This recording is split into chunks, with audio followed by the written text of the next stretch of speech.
AB आंचलिक पाणीपाग विज्ञान केन्द्र पक्षर एक बड़ खबर सामना आसूची माड़ी आसूची भयंकर वर्षा बात्या हेबार आशंका 10 जिला को रेड अलर्ट। तेज कौन रही खबर जदि एपर्यंत वीडियो को लाइक करना वीडियो को लाइक करने सह चैनल को सब्सक्राइब करी कमेंट माध्यम जानतु आपण माने केउ जिला देखुंत जहाद्वारा एभली गुरुत्वपूर्ण खबर आपण मान पाखे सर्वप्रथम पहुंच पार।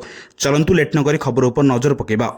गत किछि दिन हेब प्रबल उत्ताप संतुली होतिबा ओडिशावासी को शेष में सामान्य आराम मिली। कालबैशाखी प्राय अधिकांश जिले में प्रबल पवन सह वर्षा रेकर्ड कर घंटा प्रति 40 ରୁ 25 किलोमीटर बेगर पवन बहिबा जो केतेक स्थान में बड़ बड़ गछ और विद्युत खुंट भांगी पड़े सामना आसूची। एफल यातायात और विद्युत सेवा बाधाप्राप्त होती। विशेषकर उपकूल और अभ्यंतरण ओडिशा रे एरा प्राय अधिक देखा मिली। गरम त्राही मिलते सुधा यह हठात आसथिबा झड़ वर्षा जनजीवन को किछि मात्रा अस्तव्यस्त कर देछि। भुवनेश्वर आंचलिक पाणीपाग केन्द्र सूचना आगामी 24 ରୁ 48 घंटा पर्यंत राज्यर अनेक जिले में कालबैशाखी प्रभाव जारी रहिबो। किछि निर्दिष्ट जिला पई येलो एवं ऑरेंज अलर्ट जारी होछि।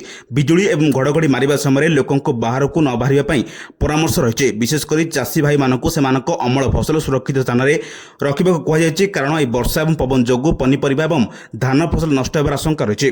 तेबे एभली परिस्थिति रे आपण मानक सतर्क रहंतु। जदि आपण बाहर अछंती एवं प्रबल घड़घड़ी होछि तेबे कोनसी पक्का घर किंबा सुरक्षित स्थान में आश्रय नियंतु। गछ मूले किंबा विद्युत खुंट पाखरे आदौ छिड़ा हुंतु नाही। ओडिशार केउ केउ जिले में आज कालबैशाखी वर्षा होइछि एवं आपणक अंचल पाग केमिति अछि आमको कमेंट कर निश्चय जणातु।